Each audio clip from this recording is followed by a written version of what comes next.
This is Fantology. You may have heard of us. What is up, Infected? Welcome back to another episode of the Fantology podcast. I am your host today, Jake, and I'm here with my lifelong friend, Josh. It's another Jake and Josh mess around. We got a lot for you this October. Yeah, we do. Coming back with another vampire book review. Um, and last time we did Dracula, this time we're fast forwarding a little bit to 1954, reviewing I Am Legend by Richard Matheson. Yeah. So let me just say this book surprised me, Jake, just right off the bat. Like Surprise. um Okay. surprised. A little bit titillated. Is that the right word? A little Loving bit it. a little bit taken aback. I mean, so okay, I think I, like most people, um just saw the movie, the Will Smith movie, early, like mid 2000s. And I don't know if I watched it in, really since it came out. I mean, I'm sure I watched it a few times. I think, do we watch it together? I think we watched it at my house. I don't know if you were there that Yeah. night. Yeah. Yeah, Yeah. pretty sure you were. Yeah. Hmm. Um, so, but I haven't revisited the movie in a while. But from my recollection, it was more of like a zombie type movie than it was like a vampire Yeah. type movie. So I was kind of surprised when you floated the idea of reviewing this book in our vampire month. Hmm. But you were obviously totally right. And this book is a masterclass in vampire books, I thought. Yeah. Same reaction when I first well, I had a little help. There was a movie. We'll get to adaptations in a later video, but there was an adaptation I think called The Last Man on Earth or Omega Man or something like that, with Charlton Heston. And that one is a more faithful adaptation of I Am Legend, the book. And I had seen that one years after seeing the Will Smith one, and that's when I was like, "Oh, these are vampires." And but same kind of realization of like they do feel a lot more like zombies in the Will Smith movie. I think partly because there's a kind of mindlessness to the Mhm. vampirism in this book to an extent, to a story. And that was leaned like they leaned more into that and less into, I mean, there's a lot of like direct references to vampires in the book that were or excluded from the Will Smith adaptation. But at the same time, I felt like, oh, duh, I should have known because they're sensitive to sunlight and zombies aren't. I don't really know of any zombies that are, but interesting overlap with zombies. There's the still like undead. There's some mindlessness to it. Biting to convert new ones. There's like an Mhm. infection aspect to it, but yeah, it is a vampire story. Yeah. So yeah. So yeah, if you guys didn't know, I Am Legend is indeed a vampire story that everyone should read. And something else that took me aback is just in terms of vampire stories. I mean, we're coming from gothic horror, Dracula, into reading I Am Legend, and it feels much more like a classic science fiction Yeah. book more than horror or fantasy or anything like that. What Yeah. do you think? So I kind of had like a funny, like I don't know, collection of authors, it's like a this meets that, but it's kind of like Bram Stoker meets like Brandon Sanderson meets like Joe Abercrombie, with it being like dark. Like, so it has like a lot of surprising, to me at least, kind of like nuances to the world building, like almost like a magic system. Like a lot of the book is devoted to him figuring out. Sorry, I don't want to do spoilers, but like, Yeah. we'll do more spoilers later. But like building up this kind of like how this system works, and so that's kind of why I say Sanderson. And then it also does get pretty dark at a lot of times with just like both the mental games that the lead character plays on himself and that like have happened to him. It just goes to some pretty dark places. So Yeah, much more psychological. Well, I don't know if more psychological than Dracula, but there are some psychological themes to it. It's more I mean, with this isn't really spoiler, it's just setting the premise like the main character is the last man on Earth. Like he's the last man alive. And so there's much more of that Yeah. uh more isolation in your head. And it is through his viewpoint rather than like a series of letters and diary entries like Hmm. Dracula. But um I think it to your point again, avoiding spoilers for now, I think it continues the theme we saw in Dracula with vampires being much more pathological as a monster, much there's like that science element to it. I think this one leans a lot more into the science one, as you can tell with our take that it's like a science fiction novel more than anything. Um, Definitely got that post-apocalyptic. It's got some horror vibe to it, but the science is very heavy in this, and that's, in my opinion, part of the appeal. Um, if you've seen the movie, it's very similar in terms of the main character trying to science his way uh, into a fix. But Hmm. yeah, Yeah, I think that I think that the most surprising parts to me about it were more the um like that didn't lean away from Neville. I think, yeah, Neville is his name.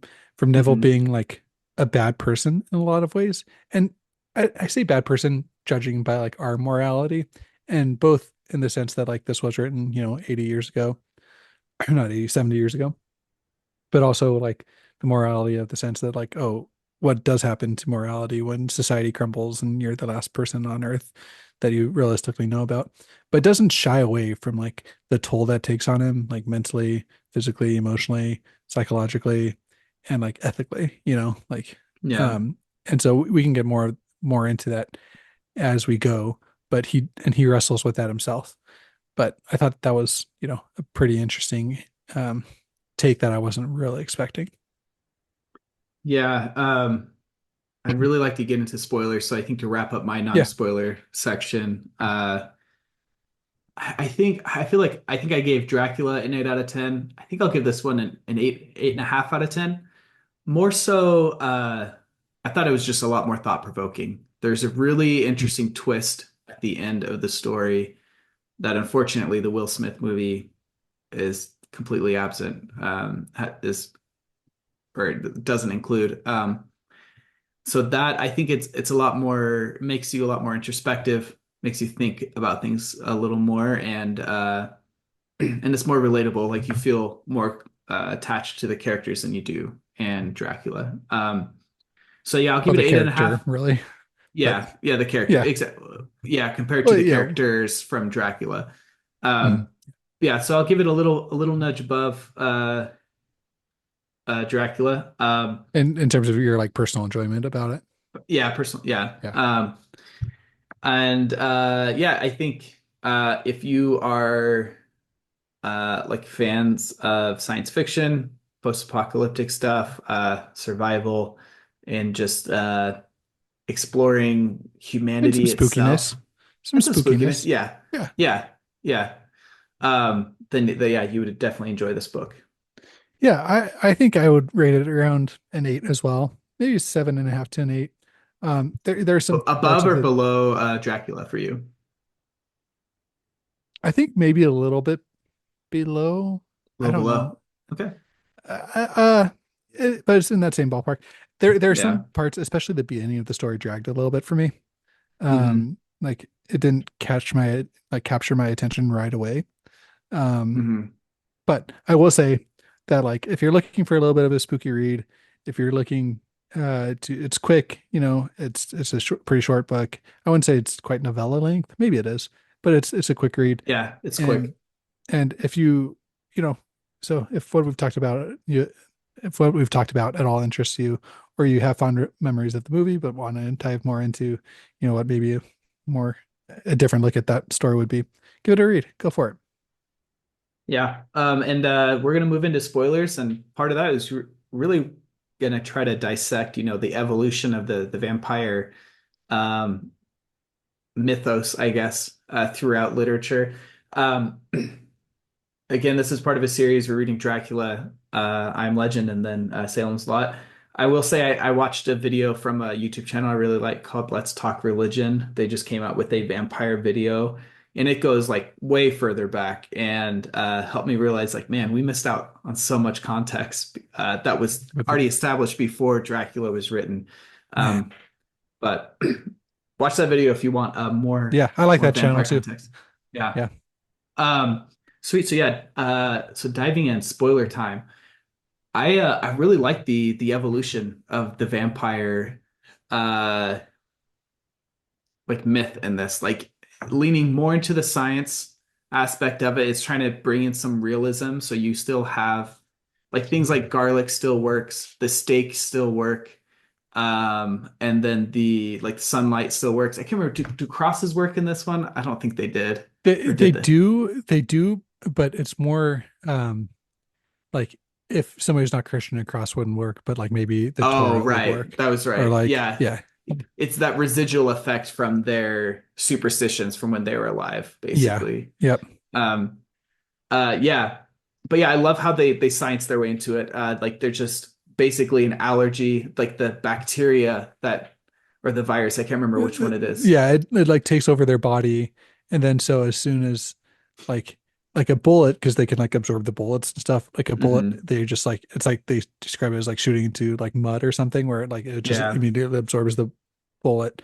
But then for a steak, if you drive in the steak, then it exposes the they're bacteria, anaerobic, right, or something yeah, like to that. air, and then it like disintegrates the body. Yeah, And so it's like if there's more of the bacteria or virus, I think it was bacteria. Anyway, if more of it takes over the body, then that decomposition goes faster.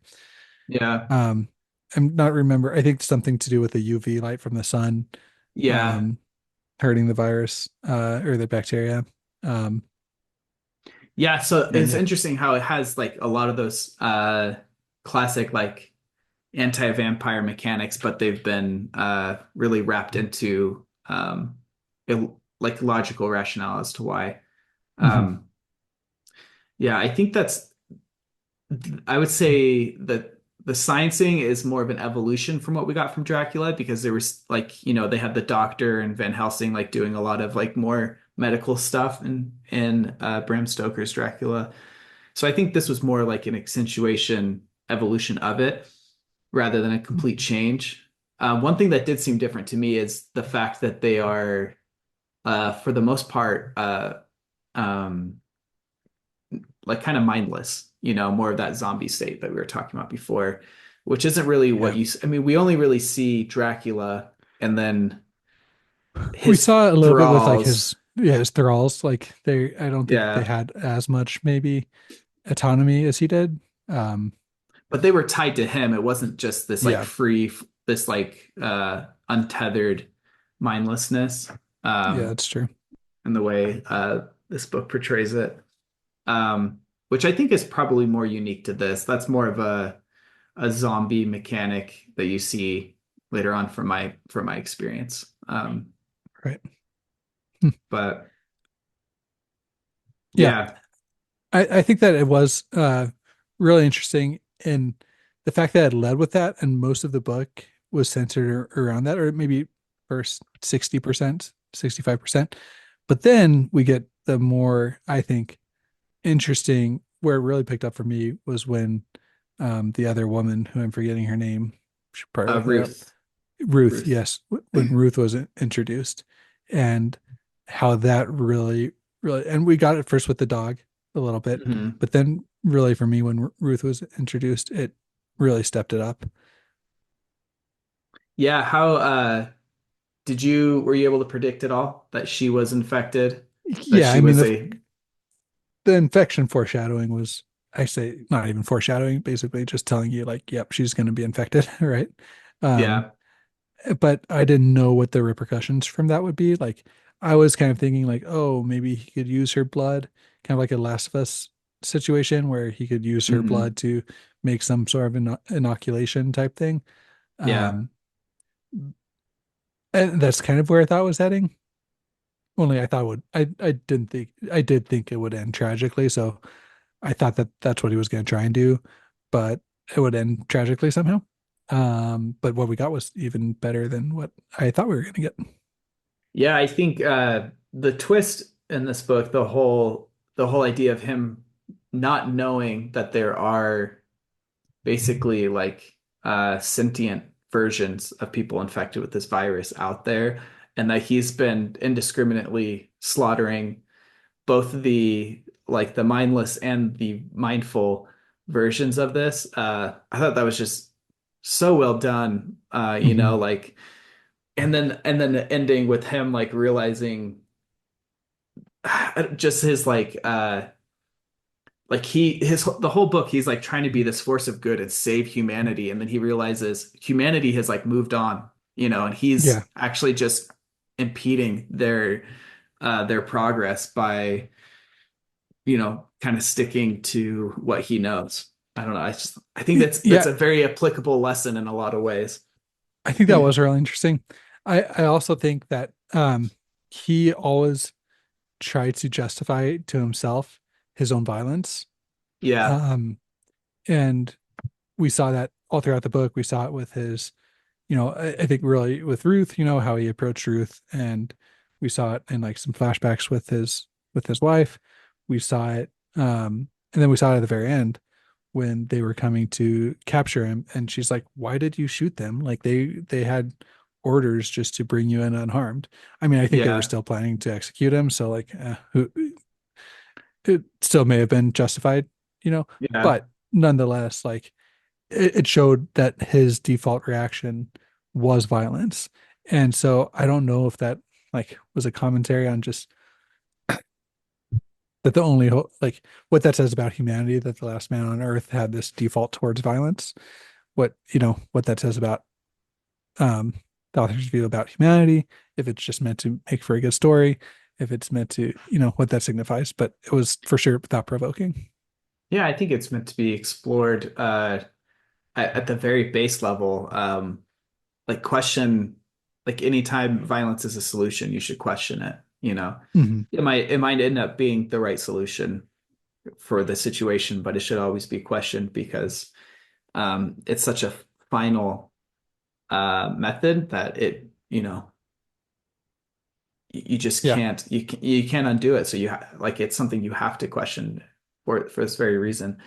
Um, I have a word I love that I learned from Vsauce. Shout out to Vsauce. And I know uh, my friends are probably sick of me saying it, but I feel like this book is a good example of juvenoia. I think that's an Oh, Chivinoya, huh, applicable Jake? use of the word juvenoia.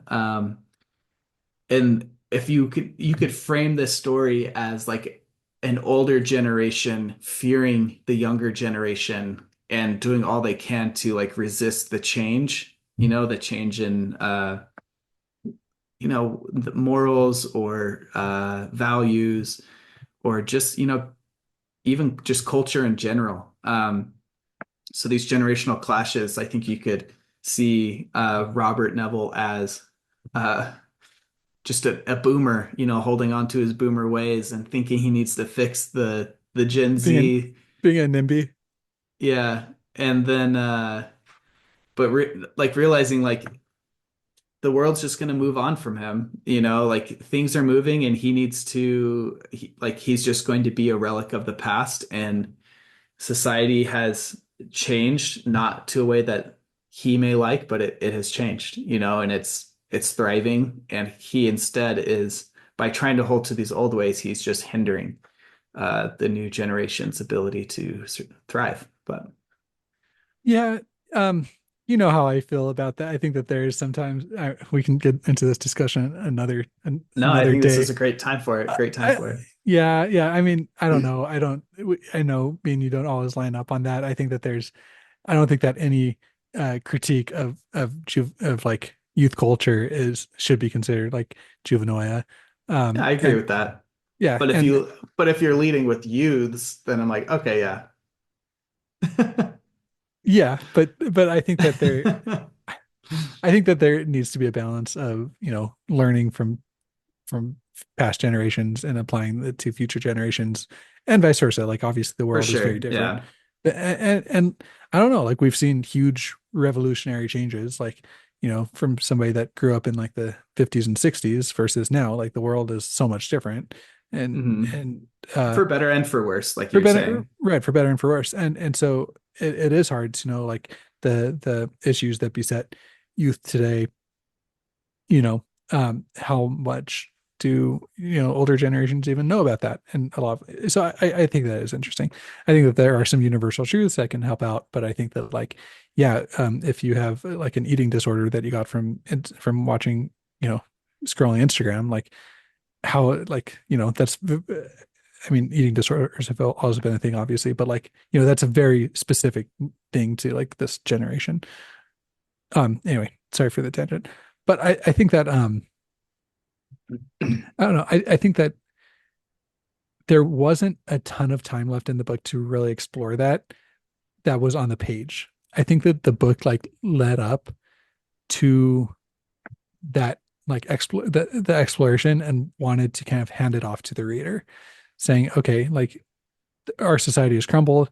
The last person could not adapt to a new society, and what's going to happen next?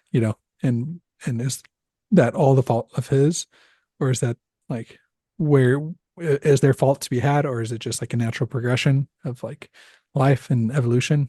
It's just interesting. Yeah. Yeah, did you like that it ended right there, or do you think it would have been stronger if it continued? No, I like that ended there.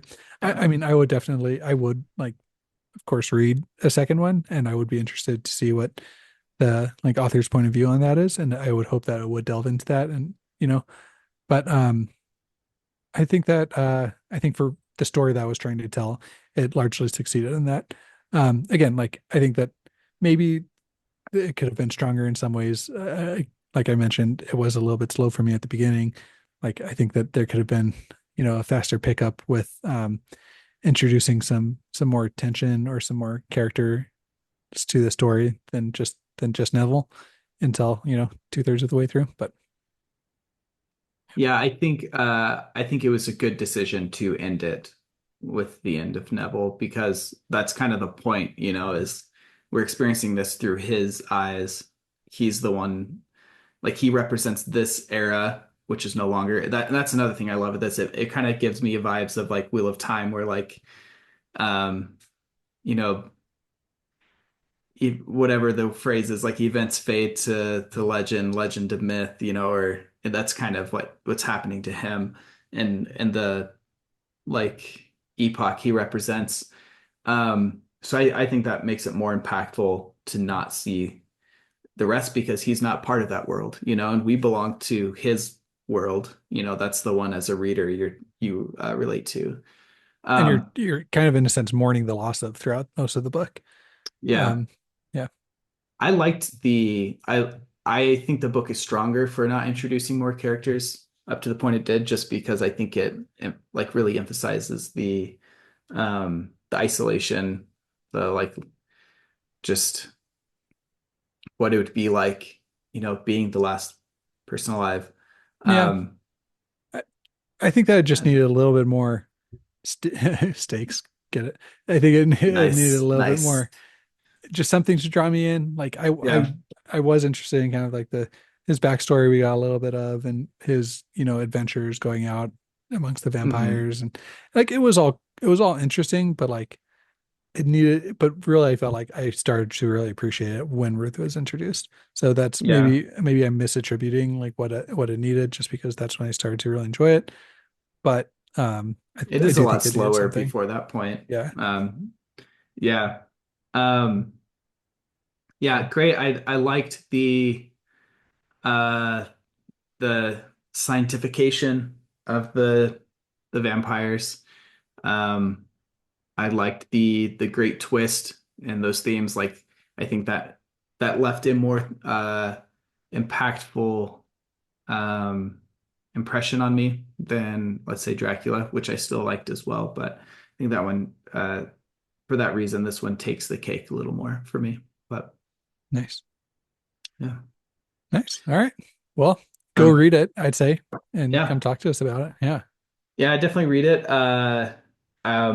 It's making me want to. I'm in a very much I don't know if post-apocalyptic, but like kind of survival, lonely, isolation vibe right now. I just finished uh Yellow Jackets season one. It's on Nice. Netflix right now. I guess it's been out for a minute on other services, but um and I'm a huge fan of The Last Man. Is it Last Man on Earth with Will Forte, which is a great humorous take on kind of something similar. But yeah, Um, so I'm w- loving it. real quick, would you be interested in having a more faithful adaptation to this? Like, would you, Oh, for sure. do you think it And there, and could pull there, it off well? yeah, there. I mean, there was one in like Yeah, I think you the mentioned it, but 60s or 70s that I thought was pretty good. I mean, it's dated for the time, but yeah, I would love a modern faithful adaptation of this. w- And I think that the Will Smith one does a lot right. Like it's a really entertaining movie, but unfortunately, it just misses out on like the most impactful part of the story. yeah. Would you want, the character, like Neville's character, to be more like Will Smith and the fact that he was more of just like a good, like a heroic character, or would you want him to be more nuanced, like, kind of be abusive, kind of be, you know, have the I'd want to, isolation that gotten to him? uh, yeah, I think best case scenario, you definitely view him as heroic in his actions while also seeing like there's some darkness that's developed due to the Yeah. isolation. But I overall viewing him as like, okay, he's cracking. You kind of see that with Will Smith. Like he's Yeah. cracking and then have that rug pulled out from under you, realize But like, oh, yeah, but you don't ever get told like, oh, he's pretty sexist, like which yeah, in the book you do, like, he's like, even like when his wife was around, he talked about, I don't know if he ever said he like hit his wife, but he wanted, like, he talked about how, oh, this is when he remembered how much he just wanted to like yeah, hit a woman, like there's like some pretty yeah. that's not good things, but Yeah, I don't know if how much that is necessary for my take of the book, but yeah, definitely I'd like to see that kind of stuff seep through due to the isolation. But nice. Yeah. Okay. yeah. Cool. Well, yeah, like Josh said, definitely read the book. If you like what we're doing here, check out our Discord. We got a good community there. We love discussing all things science fiction and fantasy. And I hope your October continues to be spooky. And let's meet again for another vampire tale. Thanks. Thanks.